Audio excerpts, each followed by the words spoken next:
Cinema Podcast. Fastest thing on 8 wheels, Babe Ruthless! Since when do you like football? I don't.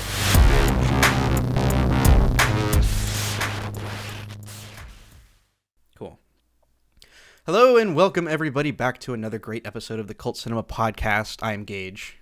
I'm Ashley. And today we are talking about the 2009 film Whip It. So this is definitely one of the newer movies that we've done, with the past few being out of the late 90s. And this is, I think, the first movie that we've done out of the thousands or the 2000s. You might be right. Yeah. So Whip It is Drew Barrymore's directorial debut. I didn't even actually know that she directed any films prior to watching this, so that's interesting. Granted, I think she only has a handful of director's credits out there. But yeah, so this was, I enjoyed this movie a lot. It's like you said, like you mentioned in the previous episode, it's very much a classic coming of age story. It does follow a few cliches in my opinion, like the standard, like, you know, girl who has a mother that doesn't really approve of her angsty teenage life, and her just kind of trying to, you know, find her thing and do her own thing and just trying to get the approval of her parents kind of thing. But overall, I think it's really good. Of course, the star of the movie, Elliot Page, who was previously credited as Ellen Page. We also have Drew Barrymore does make an appearance in the film, along with Kristen Wiig, Juliette Lewis, Aaliyah Shawkat, I think I'm pronouncing that right, and Andrew Wilson, who is the older brother of Owen and Luke Wilson, which I did not know. But it was interesting because when I first saw him in this movie, he plays like the roller derby coach. And I thought it was Sean William Scott for a second, and then I just kind of pieced it together, and I was like, okay, Andrew Wilson is basically the lesser-known older Wilson brother that easily could just pass for. It could have easily been replaced with Sean William Scott in a wig for this role. But nonetheless, it's still really solid cast all around. Juliette Lewis looks the same that she did 20 years prior in her acting career, so. I think, who was it that we mentioned in St. Elmo's Fire, the actress that plays, what's her name? I can't remember. It's the girl that Emilio Estevez is like obsessed with. And Amy McDowell. Yeah, and we mentioned how like she basically hasn't aged at all in the past like 30 years. But yeah, so. Yeah, Julia Lewis is looking good too. Yeah. But yeah, it's all so. that metal music she's playing and singing in a band keeps her young.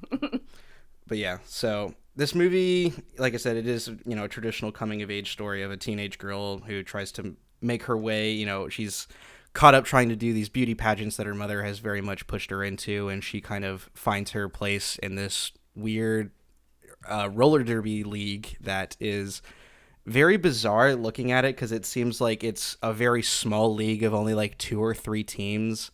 But it's like they all kind of like go to the same meetings and everything, but they're also rivals and they train together and the tryouts all take place together. But it's a weird kind of dynamic that I haven't seen. And, you know, from when I've participated in sports, I don't know how different it is for roller derby though.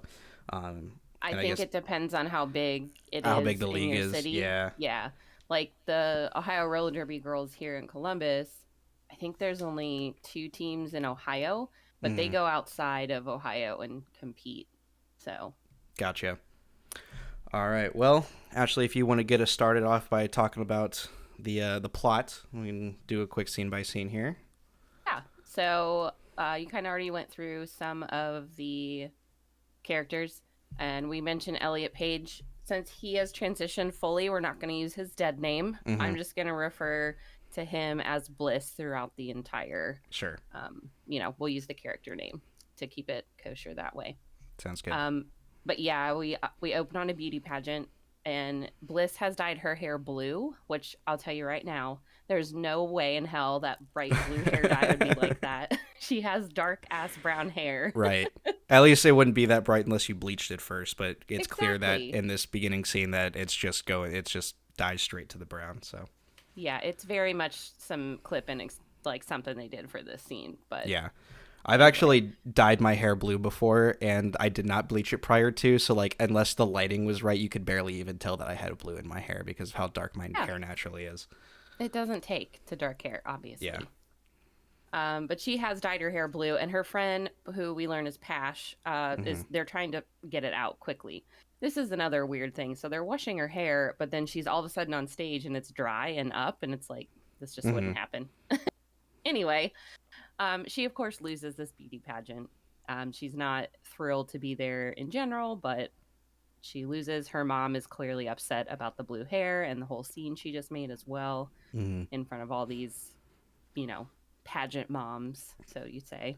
Yeah, this is kind of the cliche that I was talking about with, like, it's the mother really trying to push her own personal interests and kind of trying to live her life through her daughter a little bit. Yeah. And so, yeah.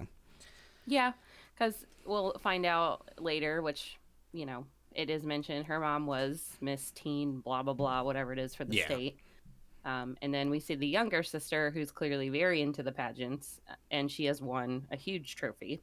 They get home after the fiasco of a pageant, and the dad is clearly one of those dads who's like hoping for a boy, and yeah, I mean, overall, I think the dad is a pretty chill character overall. Like, it's clear that he's just kind of like trying to stay out of the feud between Bliss and her mom. Yeah. But, we do see him kind of come around a little bit more to Bliss's side towards the end of the movie. So it's nice that she kind of still has that one parent that she can still kind of get along with. Yeah, absolutely. And I can't imagine how awkward it is. My dad has 3 girls, so I don't know how awkward it is to have girls all the time around you.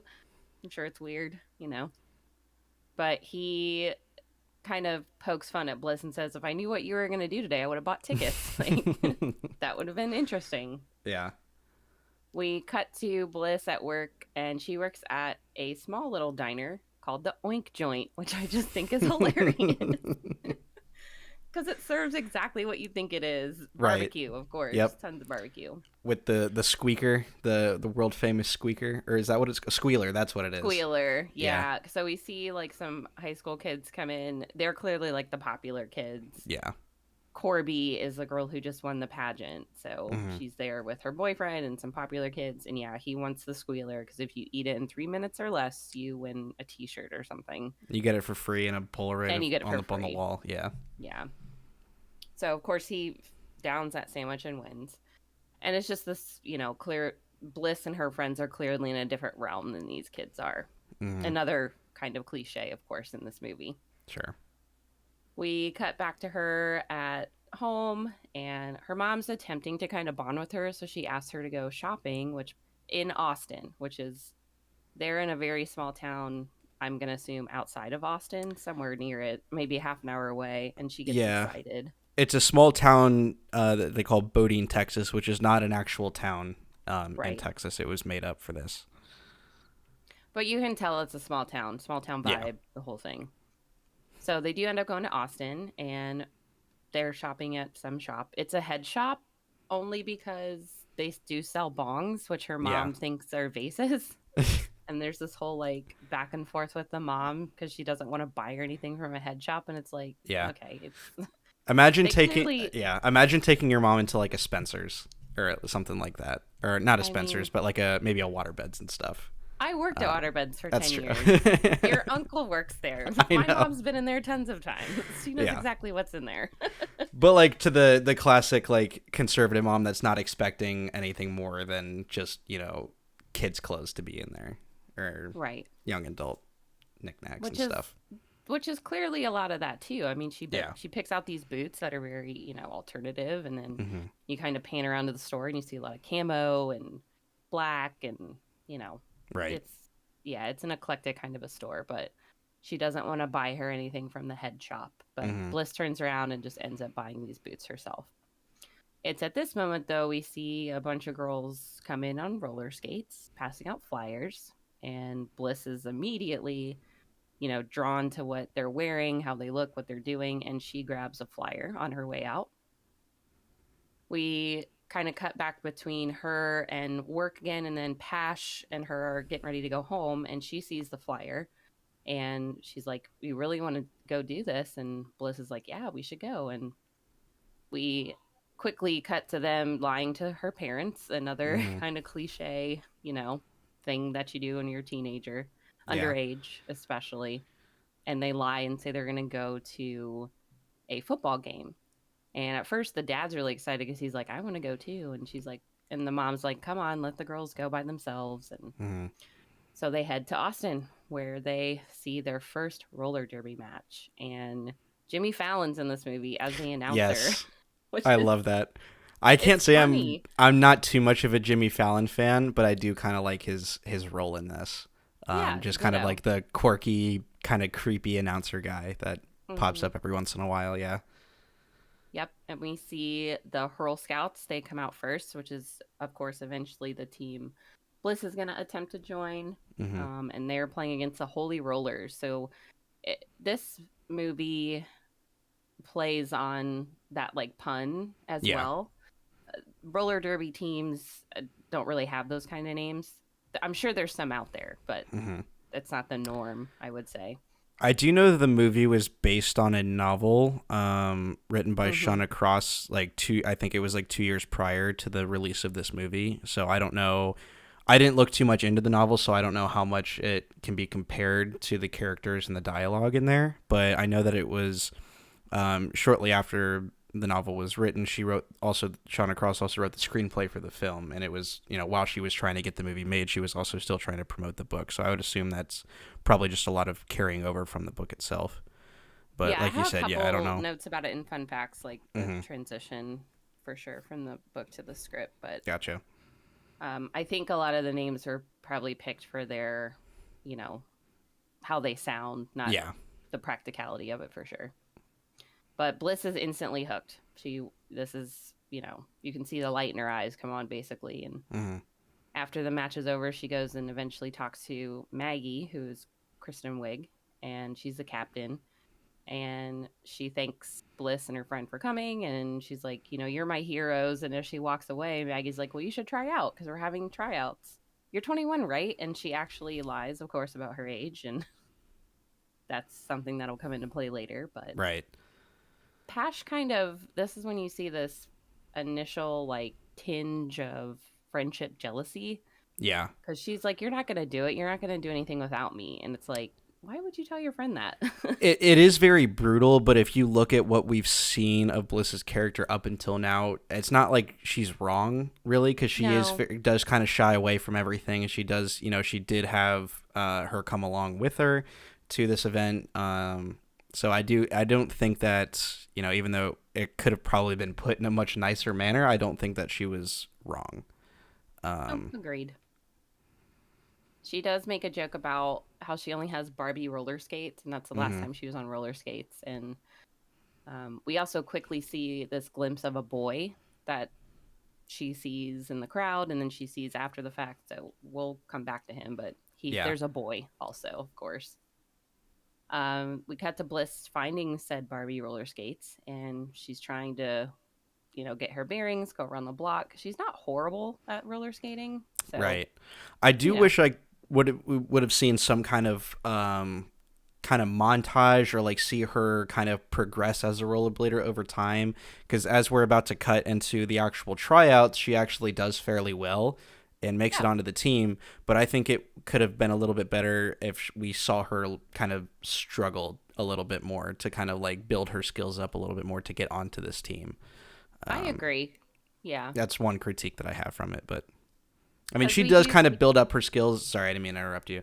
No, I was going to say the same thing. Yeah, but she does kind of build her skills up after she's joined the team, and she, becomes a little bit more aggressive on the actual rink. But I think there would have been a little bit, I like to see her try a little bit harder to get onto the team in the first place. I agree. I think that could have been drawn out a little bit more for sure. I think it's more, again, when you think about the movies Drew Barrymore's directed, which again aren't many, but Charlie's Angels, those two she did. When you think about movies that she did with mostly women cast, she really focuses more on those relationships than I think, most of the other movie, which I don't hate. I think Gotcha. that's, Yeah. especially as a woman who's watching these kind of movies, Sure. that womanly bond is definitely predominant in her movies. Mm-hmm. Because you see a lot of that here for sure. Bliss gets on a bus though and does make it to tryouts. We see Razor, who's their coach, pull up, and like you said, the older Wilson. Yep. And she's, of course, Bliss initially is like terrified because she's not, super sure what to do.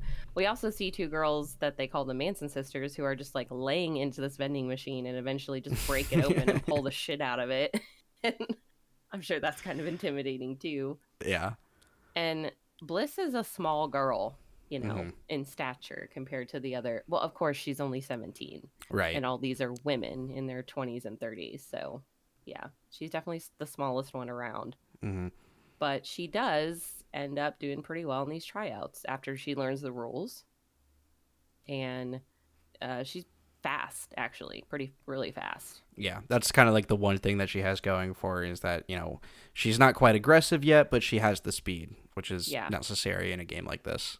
Absolutely. And again, she's small, so she's maneuvering right in different ways that, bigger women are definitely not going to be able to do. Mm-hmm. We do kind of get introduced to some of the other girls on the Girl Scouts. Of course, Drew Barrymore, who plays Ashley. Yay. Smashley Simpson. Smashley. And this poor girl gets hit so many times in the face. I think it's funny that Drew Barrymore chose this character to play, considering how much, she gets really punished, I would say. Yeah, I remember seeing there's like some small featurette that's like a minute long on like kind of behind the scenes of the movie, and she talks about like how she got like a bruise on her stomach, and it's like if you see some of like the bruises in this movie of when girls get hit, how fucking brutal they look. Like it doesn't look like just a bruise, like it looks like they're missing like about a pound of flesh off that area. Hell yeah. It's intense. Yeah, I mean, you're really, not only are you going around a track, which is wood, I guess, wood, but the fencing that goes around, so you don't fly over into the crowd and hurt yourself even more, or fly out if you get hit. If you hit that going fast, which we see Bliss do in this scene, and she breaks her glasses, I mean, you hit that going pretty fast. Yeah, it fucking hurts, I bet. Yeah.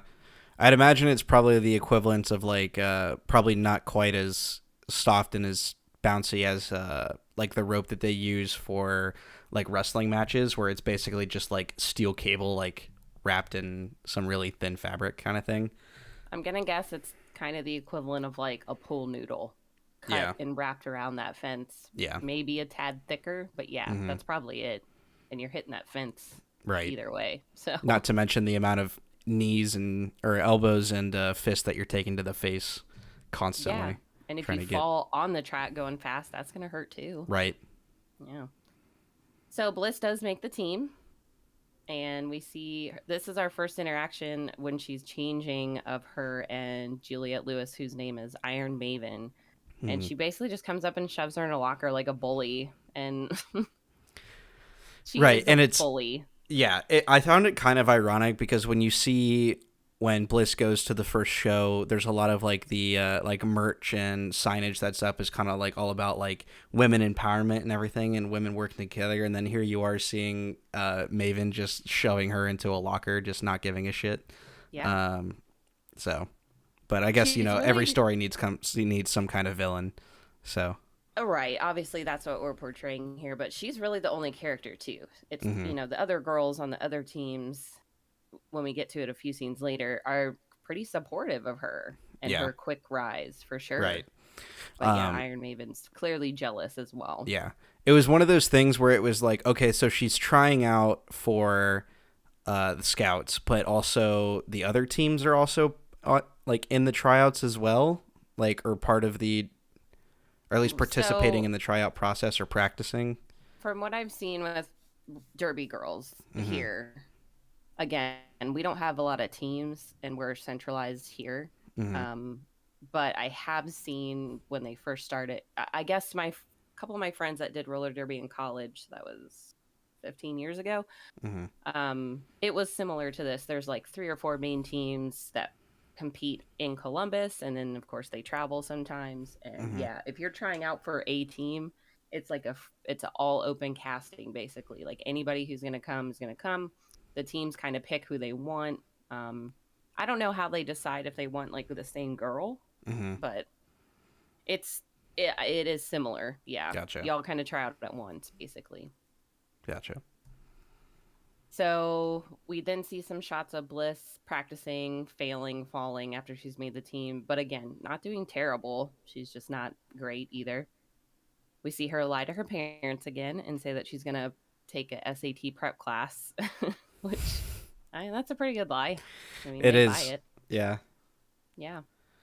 Especially because we're still in the phase of Bliss's personality where she's still kind of we haven't seen a lot of character development quite yet. She's still very much kind of the quiet, nerdy girl, which we soon change, which soon takes a drastic change. But yeah. Yeah. So then we get to the first actual match, and Bliss is obviously very nervous. And again, even though she's fast, she's getting hit left and right. Getting hurt kind of. Maggie kind of pulls her aside and is like, look, you got to get angry. Like, you have to put something into this. And she describes this situation of her ex giving her crabs and how you're using that little comb in the shower that doesn't make you feel very special. And again, just like the support here that she's trying to give to Bliss for sure. Yeah. It's nice to see that she has some kind of mentor or like someone to look up to that's kind of helping her guide her into this new world. But yeah. Absolutely. We also see Razor handing out some playbooks that he wants everybody to learn, but they kind of push it off to the side and don't really pay attention to him. They do... I don't remember when the name comes in, but if it's now or later, but she eventually gets the name of Babe Ruthless. Bliss does. So yeah, because I think it mostly stems from Wilson pointing out that it's like, yes, you're fast, but you need to be aggressive. This is a contact sport. You got to eventually make contact, and hence she mentions, so I need to be ruthless. Therefore, the name kind of developing itself. I do think because her dad always calls her Blister, and I think that would have been a better, like, that could have easily been incorporated into, like, her stage name, so to speak. Yeah. But, yeah, that's the main thing. For sure. So, again, first match, after she kind of gets hit here and there, she eventually, towards the end, does pull out, and she scores some points. So, everybody's excited for her, cheering her on. And Razor is like, congratulations, you all still suck. Because they lost again, of course. We then cut to an after party at Hot Tub Johnny's, who's Jimmy Fallon's character. Right. And they tell her this funny story about how they got the hot tub. And you see Jimmy Fallon kind of trying to talk to the girls in the hot tub, and they're telling them to fuck off. And it's, Yeah, I noticed that every guy in this movie is kind of a creep to a certain extent. I mean, Johnny's character 100% for sure. But like the dad also kind of has like a weird creepiness to him about like her mom and stuff in some scenes, like at the very beginning when we first meet him.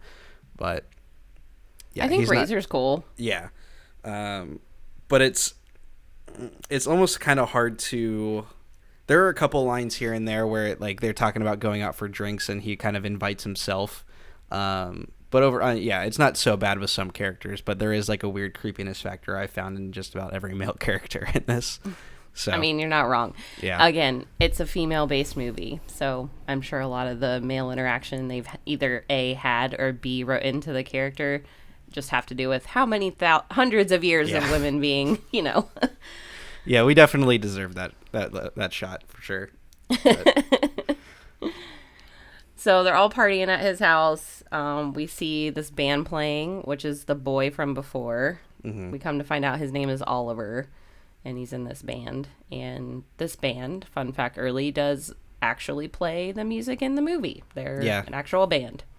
Because I think the whole thing is that Barrymore wanted to have the character be like a real musician for, I guess, authenticity. But makes sense, because he's not a good actor. Yeah, that's true.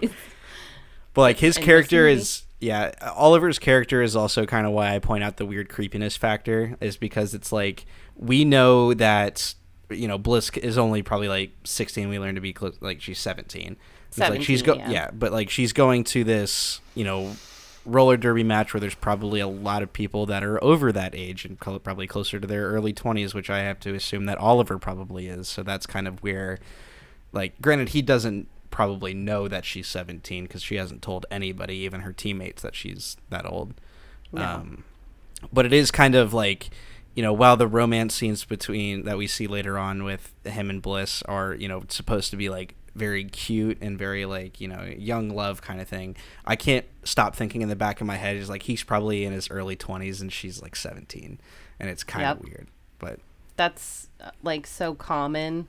Yeah. But I think especially nowadays, I hear it talked about a lot on other things that I listen to or see how, if you're under 18, 19, 20, depending, men, but in their late 20s, why are you hitting on 17-year-olds? Right. You know what I mean? Like, it used to be not that talked about. Now I think it's really getting talked about a lot more. And I think about my teen years, and I dated older guys. And yeah. Yeah. For me, it's just they the had fact no that business she's dating me. Right. It's just the fact that we don't really know how old Oliver is, whether he is in his like early or late 20s, and knowing that Bliss is 17 and when I say 17, I specify under 18 is where, Yeah, I agree. Yeah, we don't know how old Oliver is. I would say he's probably 22, 23. Yeah. But who knows? We never find out. So she watches him play for a little bit, and then she kind of wanders off on her own into this attic portion of the house, and he eventually joins her up there, and they kind of talk about music for a second, and then he has to go kind of finish packing up the gear with the band, and Iron Maiden comes up with a bunch of other girls, and they take her downstairs and throw her into the hot tub, which is fucking rude. Yeah, to put it lightly. Yeah. Because, again, she's a bitch and Yeah. is jealous, and yeah. But as Bliss is trying to get cleaned up in the bathroom, she hears Pash, who is super drunk, and again, making out with some guy who's probably too old for her. Yeah. But then she starts to puke, and the night's over. So they end up back at Pash's house. I'm sure she lied and said she was sleeping over there anyway. Sure. Because her dad mentions that in the morning, I think. Have fun at the sleepover. Oh, yeah. Because she's clearly, like, exhausted. She got, like, no sleep. Yeah. Unfortunately for Bliss as well, from not getting any sleep, as soon as she lays down, her mom's yelling at her to get up and get ready for this pageant brunch, which she clearly forgot about. Yeah. We then kind of see, I forget if this is when, oh yeah, we cut back to Bliss and Pash at work, and Oliver has shown up at her work because she did mention that she lived in Bodine and worked at the Oink Joint, which I'm sure, unless it's a chain, is pretty significant to that town. Yeah. And this also kind of falls into Oliver's creepy factor, because like they have a whole bit where she asks if he's stalking her, and I was like, that's a romantic movie bit aside, it's fucking creepy if a guy that you just met starts showing up at your work like that. I met a guy, I think it was my senior year of high school, early senior year. Met him at a party, didn't think twice. He found me on MySpace. Oh, nice. That's how old I am. And it had where I worked on there, I think, because I worked at a small kind of like convenience store in Canal. And he came to my work. And yeah, kind of the same thing. Like we sat outside after work and... Couldn't have just started by hitting you up on MySpace? Nope, he didn't. He said he found my work through MySpace, and I'm like, okay. At least he's upfront about it. Yeah, and at 18, you're like, oh, Yeah. God. Like, he didn't care. Yeah. So she begs Pash to cover for her while she goes and hangs out with Oliver. And you kind of see them doing some, again, more innocent things than anything. They play pinball and go in a field and sing together, and it's all like, yeah, it's supposed to be cute, for sure. We cut to another match, though, and the Girl Scouts have lost again. This time, though, Maven walks up and makes fun of them, and another team member who is played by none other than Eve herself, famous rapper from the 2000s, Eve, is like, I want to win and I want to beat that bitch. So they kind of, everybody doesn't realize how they're going to win at this moment, but they they have some more like determination. Yeah, exactly. So we kind of see, we cut to at school the next day, and Corby, that popular girl, has tied 2 Barbie dolls together in Bliss's locker that are naked to like make fun of her and Pash having a, relationship when they don't. And Bliss straight up hip checks her and knocks her off this railing that she's sitting on, which is hilarious. This is where you really start to see a change in Bliss's personality, where she is kind of, since her glasses have broken, she's no longer wearing those. So her physical appearance starts to really change, but also like her personality, and she's become a lot more just aggressive and is able to stand up for herself a little bit more. Yeah. Which again, I think we could have seen a little bit more. I think we could have seen that developed a little bit more, because it is pretty kind of quick cut from, shy, innocent girl who's doing these pageants, and now it's just like, okay, now I'm a ruthless, brutal roller derby skater. Mm-hmm. I think we could have stood to see a little bit more development, because I think beyond this, we don't see a whole lot of development in Bliss's character, at least in my opinion. Really. I think not until like the very end. Yeah. When you see that she's clearly like a different person. Mm-hmm. And this is why she is, So the next match, they actually win, because they start listening to Razor and doing some of the plays. So that's awesome. And then we kind of have a montage again of her and Oliver doing things, hanging out, blah, blah, blah. He does eventually tell her that he's going to go on this little tour with his band. I don't know, it's like 4 or 5 days or something. It's not long. I think he said he was going to be gone for a whole month.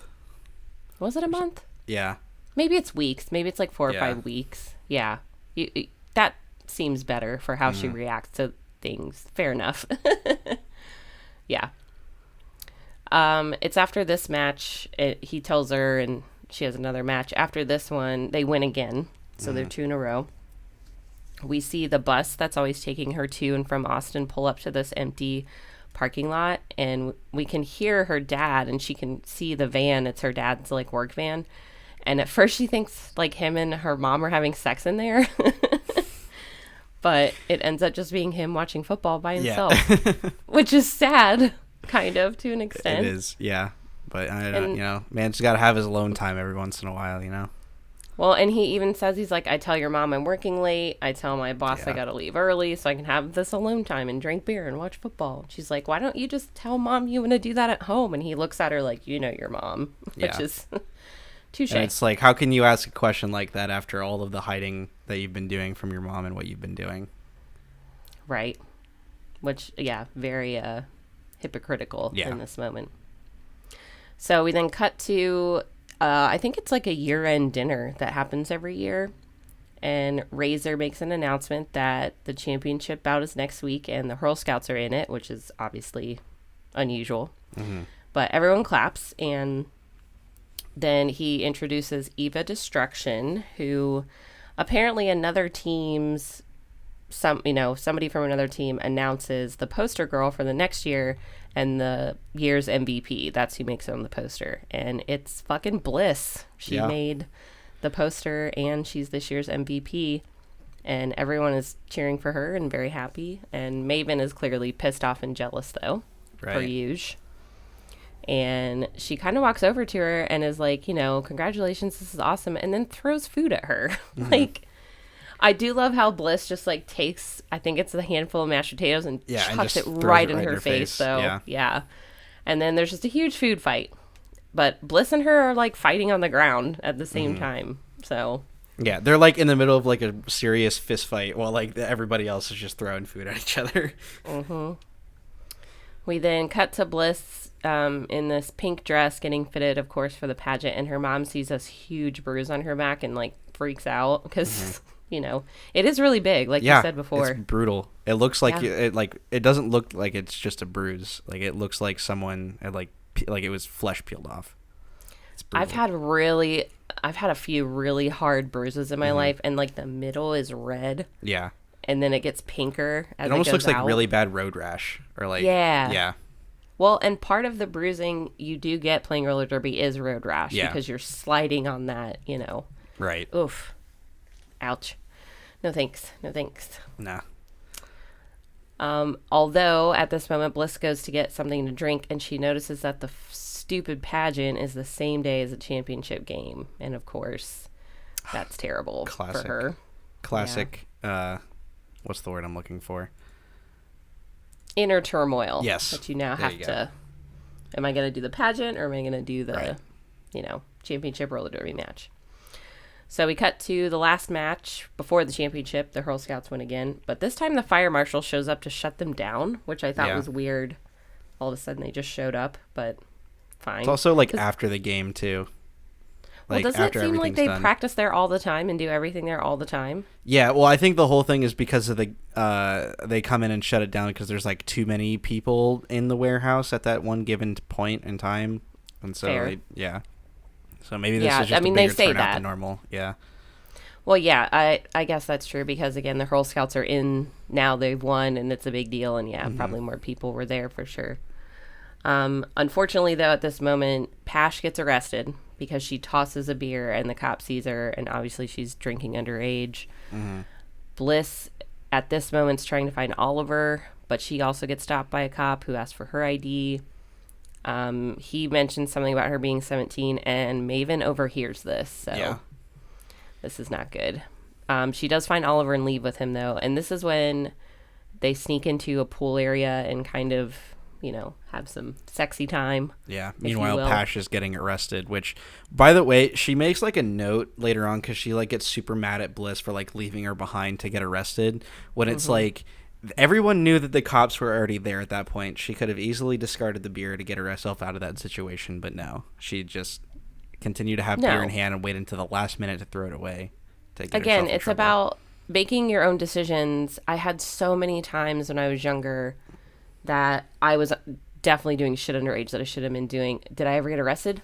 Hell no. Yeah. I'm not that dumb, that I'm standing there with a beer at 18. That's just not, as soon as you hear cops, you're like,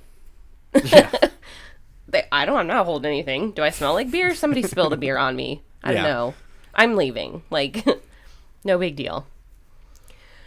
So yes, Pash gets arrested. She and Oliver hook up for the first time, clearly. Probably Bliss's first time in general, I'm going to guess. So it's because it's supposed to be very meaningful in this scene. Yeah. And side note, though, they do all this stuff in the water, like kissing and stuff. That shit is hard as fuck. I was going to say, that's got to be very exhausting. Right. No one keeps their goddamn eyes open in a pool that long. There's chlorine. Yeah. No, I can't open my eyes underwater, period. It's just, I don't like the idea of anything, even water, touching my eyes. No, and it burns the fuck out of your eyes, too. Kissing underwater is, don't get me started, so hard. You have to breathe, for one, and you can't while you're doing that. You're just supplying each other oxygen. I don't know why movies always do that with these, like, pool scenes where it's supposed to be super like sexy and romantic. Cutesy and romantic, yeah. Whatever. I don't want to die in that pool tonight. Right. Thank you. So again, sexy time for them. At this moment, he is leaving, of course, for tour, and she is showing up. I don't know what time in the morning, but she's clearly been gone all night, and her mom and dad are fucking pissed. Because they also got a call from Pash's parents. Also, right before, like, Oliver takes off, she, like, because they have, like, a back and forth of, like, the band shirt that she's wearing. In the middle of the street, shirt. Yeah, in the middle of the street, she just takes off her shirt and gives it to him. Yeah, like, and he gives her his jacket. His dirty, worn jacket. It's like, oh, how romantic. Yeah. I'm not going to lie, that happened to me once. Oh, no. I totally traded a shirt for something else, and I still have it. No, did you never get your old shirt back? Nope, no. I didn't. Oof. And who knows where he's at now? But I still have. I'm looking at it right now. I still have the jacket. Yeah, I was very much like I was that guy that would be like, "Hey, do you still have my shit?" to my exes, and I'm like, it's mine. I'm not, just because we were together doesn't mean you get to keep it. It's like, no. Yep, I still have the jacket. Does it fit me? No. Why I still have it? Not sure. Just haven't thrown it away. And I don't even think of him when I think of the jacket, because it's a band jacket. It's got a band stuff on it. I think of the band. Yeah. I don't know. But yeah, it doesn't fit me. I should probably throw it away. Anyway, so parents are pissed, and, you know, her mom's kind of going off about how these girls are trashy, and how is she ever going to support herself doing something like this, and they get into a fight, obviously. It doesn't go well, and Bliss leaves. She just gets out of the house. We cut to her and Pash arguing, though, and again, Pash being kind of a bitch in this moment. Like, you just left me there, and Bliss is like, completely voiding all responsibility when it's like, yeah. I didn't put that beer in your hand, is what she specifically says. Which she's right. She didn't. So, I don't know. Young girls, when something like that happens to you and your friend's supposed to be with you, I guess I can see how you blow it out of proportion. Yeah, but again, it's like, she didn't put that beer in her hand. She could have left or not have been there, and because it's like, again, the cops already were there before everybody was exiting the building, and she had a beer outside. So, right. I don't know. We then see Maggie picking Bliss up, and at this moment, I'm questioning why Maggie didn't think something was up with Bliss, because she's picking her up, and I don't know. I don't know what Bliss told her, but she doesn't know her age at this moment. Mm-hmm. She just knows, well, okay, because, never mind, I'm skipping ahead in my brain. She picks her up. She has a little boy with her. This is her son, and this is why Maggie never comes out with them. And Maggie takes her to practice, where initially Maven kind of corners her and says stuff about how old she thinks she is, and too bad you're only 17 and it's not your time, so you should probably not even show up to the championship game. And we then see, bitch. I know, for sure. We then see Bliss, and she is telling her teammates that she's 17. They all kind of freak out. Mm-hmm. And yeah, that's obviously kind of awkward. We also see her trying to call Oliver a few times, so he's not obviously picking up the phone and responding. Yeah. Which is, I've been there too, girl. It's never fun. The team's not really mad at her for being underage. It's just, now she has to get consent from her parents. Yeah, now she's a liability. Yeah. Of course, huge liability. And we then see Maggie take her to school, and Bliss is kind of trash talking her mom, and Maggie kind of looks at her and is like, just because she's wrong about roller derby doesn't mean she's wrong about everything, and maybe you could try to do this in a way that doesn't make your mom feel like shit, because I'm a mom, and if Riley, my son, lied to me like that, I'd break his legs, and you can see his face. It's so cute. In the back, he's like, and she's like, I'm just kidding.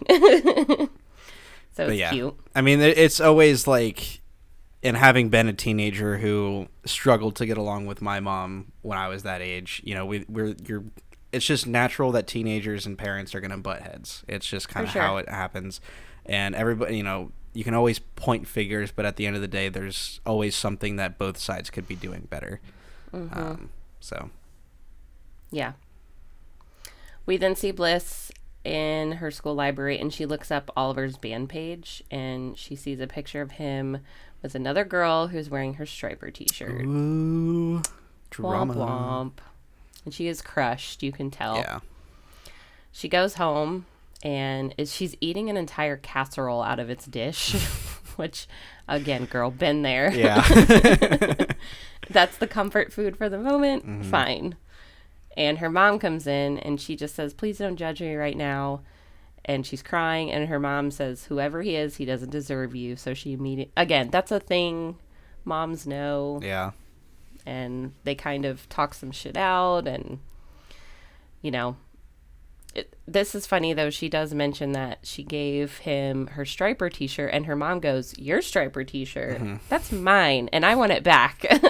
And so, again, moms were kids, too. Mm-hmm. I mean, just because she's different Doesn't mean she wasn't your age at one Right. point, you know, lying to her parents about something. That's for sure. May My not have been mom- in the same situation, but we've all been in similar situations. Absolutely. My mom always tells me the story of how she went with one of her girlfriends and they smoked cigarettes and had wine coolers and drove fast in cars. And I'm like, I love it. I think it's adorable. And then I think back to what I was doing at 18 and I was like, I don't know how I'm alive, Yeah. to be honest. But I think it's cute that you thought that was rebelling. And it was at that time, you know, in Yeah. the 60s for sure. I can't say that I was like too rebellious in terms of like sneaking out of the house or anything like that. I never did anything like that because I knew that my mom would find a way to track me down and beat my ass. That's good though. Be But- afraid. Yeah. I was definitely way too afraid of my mother to do anything like that. But part of me kind of wishes I had. But I don't know. Maybe it's a good thing I didn't. I don't know. You're not missing anything, man. No. I'm still in my turned out early way 20s. better. I still got more time. I got more time to do stupid shit. Yeah, For my- but don't do Yeah. like drunk driving, passing out in a Yeah, field, stupid right, shit. yeah. You know what I mean? Let's Yeah. make better decisions. Yeah. We cut to Bliss again, trying to apologize to Pash, and you know she's upset too about Oliver, and they eventually burn his jacket, which I'm like, all right, fair enough. I've definitely piled some shit in my life. I get why you do it. Pash, although, tells her, as she's been doing all her roller derby stuff, she got into some colleges, and she thinks she's going to go to Columbia and live in New York for a while, which is really cool. Nice. And Bliss is very happy for her. Bliss has, at this point, made the decision to go to the pageant, though, instead of the roller derby match to partially appease her mother. Partially, she feels guilty, I'm sure. And we see her dad, at this point, kind of... I don't remember how he gets on the internet, but they do have a computer. Yeah. And he he basically looks looks up the derby and finds all of like the poster and the clips of Bliss online doing her thing, and he's mildly impressed, to say the least. Yeah. He's very impressed. Yeah. Because, he's known this kid her whole life. He's never thought she could do anything like this. And here she is, like, you know, pushing girls and cutting Right. through and doing all kinds of stuff. So we then cut to her dad, and he is trying to find Maggie. He is at the roller derby place. I don't know if I forget what they called it, where they practice and stuff, but he finds warehouse. Maggie. The warehouse. Thank Yeah. you. He finds Maggie and some of the other girls and convinces them to go with him. Then you see them at the pageant kind of sneak up and they surprise Bliss. And she starts freaking out at first, like, you got to go. My mom's here. She's going to get mad. But then we see the dad kind of pull the mom aside and say, look, this is something she really wants to do. She's good at it. You know, that she's all over flyers and she's doing great. And the mom's like, well, we just spent all this money on this dress. We spent $800. You just want to throw that away. And he said, I don't care about the money. What's going to happen if our daughter's not happy? Let's And- go, Dad. Right. This is what we like to see. Yes, absolutely. He can't live with the fact that his daughter would be unhappy, is what he Yes. says. And it's just like, yay, Dad. So they get there to the warehouse. The dad, the little sister, initially with Bliss, they all jumped in the van, all the girls, to get back there. And she is now neck and neck with Maven. They're about to start. And she thanks her for calling her out for the rest of the team. She says, I didn't say a thing. I'm going to beat you on the track. So I didn't say anything about your age. But Which also, like, Bliss was clearly the one that called herself out to the team and the league well, she and thought everything. Maven was already going to say something. Yeah. For sure. But it's like, it's interesting to have that line having just like a couple scenes ago seeing her out herself to the entire team and her coach and everything. So it's Yeah. like, yeah, I Well, can see her again- saying that, anticipating that Maven had already told everybody else in the league, but or is going to. Yeah. And she doesn't know when, you know. So, anyway, the match starts out pretty even. You know, point for point kind of thing. Razor's going over play after play, and people are doing pretty good. We then see Bliss's mom come in and start to watch as well. Bliss then gets hit really fucking hard and, Yeah. like, pings off that fence and doesn't get up. So everybody's kind of freaking out. but she eventually does. She gets up. She's okay. We then see the very last jam. It's Maven and Bliss again, and this is why they called the movie Whip It. They've done it before. We didn't mention it in other scenes, but they do it twice here, where they take a girl by the arm or leg or something and they whip her around to get her a bunch more speed. Mm-hmm. So they do that a couple times in this match for sure. But somebody falls and knocks Bliss down and they unfortunately lose, and Maven's team is now undefeated 3 years in a row. So hate to see it. Big sad. But they learned a lot and they grew together. It was about the journey. For sure. At this point, though, Maven kind of grabs Bliss and tells her nice jump, because earlier she had jumped over her to get past her for sure. It's a real Karate Kid end of Karate Kid scene where it's the rivals are finally like have a mutual respect for each other. Yeah, which you do. They do. You know, she laughs and tells her, well, maybe I can teach it to you someday. And, you know, they end up hugging and we pan out kind of to that. Mm-hmm. And then everybody cheering, of course, for the girls, the Hurl Scouts, and it's very cute. We then cut to outside, and her dad's buying her like scorecards and stuff, which is cute. Talking about how expensive $3 is for a little piece of cardboard. Right. She kind of turns to her mom and says, "I didn't think you'd come, but it's, you know, pretty awesome you're here." And she's like, "That was really scary. I can't believe you do this, but basically you're grown, you can do what you want to do, and I guess you're fine at this, so I don't have to worry about it," basically. We finally, the last scene of the movie, Bliss had taken off her really expensive pageant dress and loaned it to another girl, which is very sweet, I think. And that she's returning it. Corby, I think it was who she originally No, it wasn't Corby, it wasn't? Emily. Yeah, another girl, a nice girl, not Corby, who's a bitch. But she returns the dress and also the little card that you're supposed to write your speech down on. Mm-hmm. Bliss left it at her station, so she's returning that as well. Her mom reads the card, and you were supposed to write about someone that you admire, and she wrote about her mom and how much she admires her mom, which is very cute and makes you cry a little bit. Mm-hmm. Finally, we see her dad nailing in a yard sign about Bliss being number whatever on the roller derby girls, and he's very proud of it. Yeah, because we see a couple clips here and there of like the of Bliss's dad and their next door neighbor kind of having this weird like neighbor rivalry of like the neighbor putting in the fences or the signs for his kids that are on these sports teams, and now he can finally have one for one of his kids. So exactly, so that's what happens. And we finally just see Bliss sitting on top of the pig at the restaurant. How the fuck did she get up there? Right, yeah. It's really high. And again, just smiling and happy that she made her decisions in life and, you know, warm fuzzies, yada, yada. Mm-hmm. But there are a bunch of after credit scenes that are fucking hilarious. And if you've never seen this movie, you have to watch to the end because they're really fun. I didn't actually catch the post credit scene, so maybe you could break. I don't know. I just saw it and I was like, okay, that's probably the end of it, and didn't. I like skimmed through it to see if there was anything. Maybe just the version that I watched didn't have anything like that. But they're so funny. There's one with Razor. I won't go over all of them. Yeah. But there's one with Razor, and I think it's the speech about the playbook. Mm-hmm. And he just keeps fucking it up, and he does this. He goes like all the time as he's messing up, and it's just fucking hilarious. Like it seems stupid, but he does it really funny. Yeah, and that's the movie. Overall, I thought it was pretty good. It is a good coming of age. Yeah. For sure. Definitely, you know, going online, a lot of articles will tell you that this movie is severely underrated as a teen and coming of age movie, with the budget only being around $15 million and making only just over $16 million worldwide. Yeah.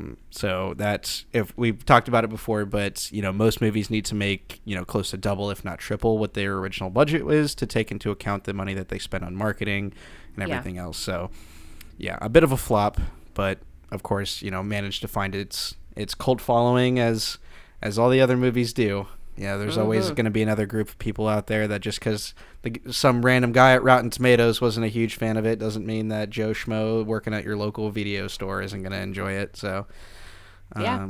But yeah, so. I don't have too many fun facts. Can't say I do myself. I've pretty much gone through a majority of them.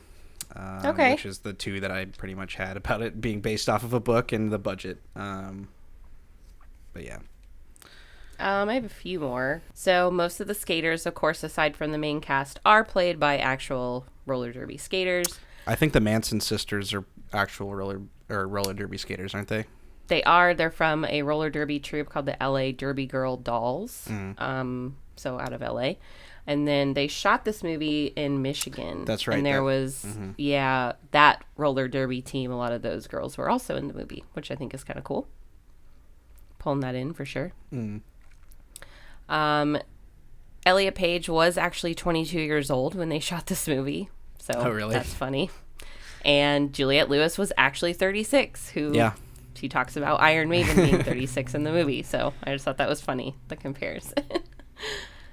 I have to think that it's for Elliot, looking back on movies that he's done like this, where it's this movie is all about, women empowerment and how kind of, since the transition that he's made over the past couple of years, I can imagine that there must be some kind of like awkwardness to it, having done that kind of movie. I don't know, but yeah, maybe for sure.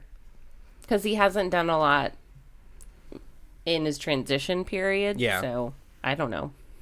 I don't know how you'd cope with that as someone, along those lines. Yeah. But I'd imagine having done like actors and specifically or like famous people who have transitioned over time, I'm sure it must be kind of weird looking back on your past achievements and past projects, looking back and seeing what you might imagine as somebody that's, very different, or I don't know, but can't really speak to that experience, but I'd be interested to know what that's like. Absolutely.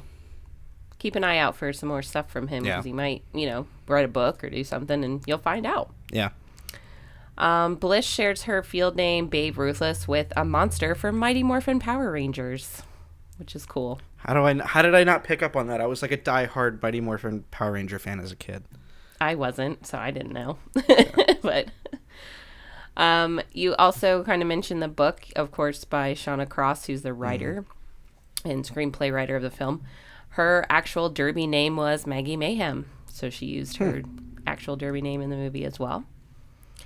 We mentioned the Manson Sisters. They were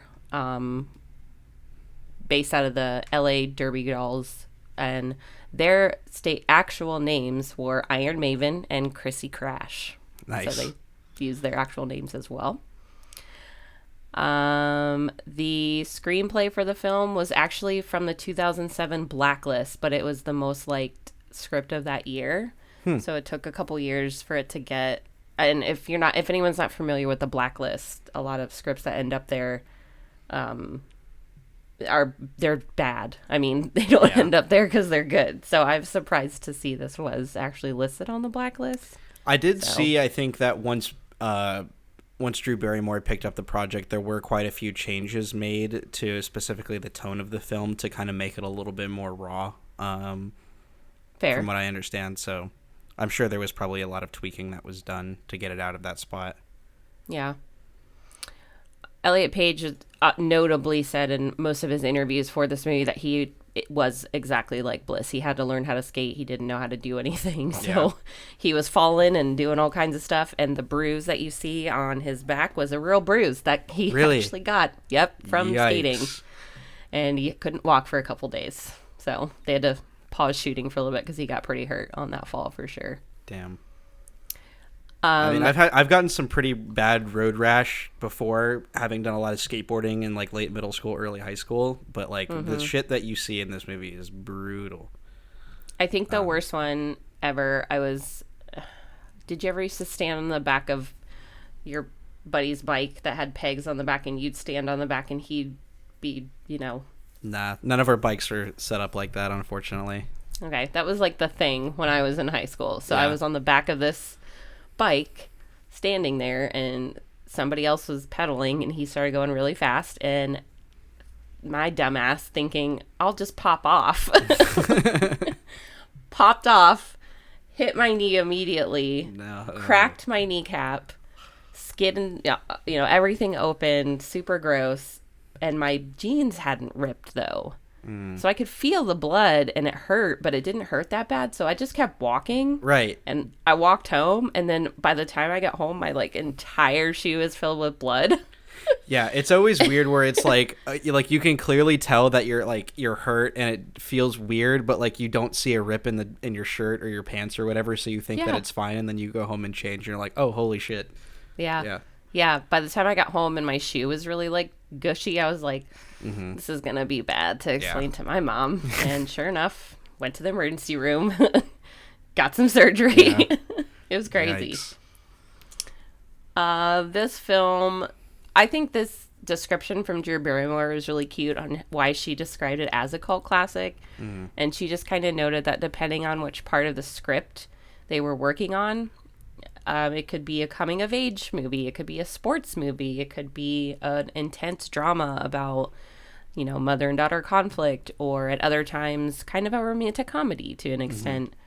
The tones that they worked with, obviously shown across on this screenplay, are so reflective of roller derby culture, she said, about the sisterhood, about, you know, two different worlds coming together. A lot of women that play roller derby are teachers, nurses, you know, they're just regular people in their everyday lives. So even though this could be kind of chaotic at times with the back and forth of all the relationships, I think it's really, like you said, it's still a really good coming of age film. And if you haven't seen it, I would definitely recommend it. Absolutely. And those are my fun facts. All right. Well, I think that might just be about it for this episode of the Cult Cinema Podcast. What do we got going on for the next episode? So I think what we're going to do is... Space Jam. We'll do Space Jam. Space Jam! The original with Michael Jordan. Yes. Not the new one. I don't know what you're talking... There is no sequel to that movie. It's non-existent.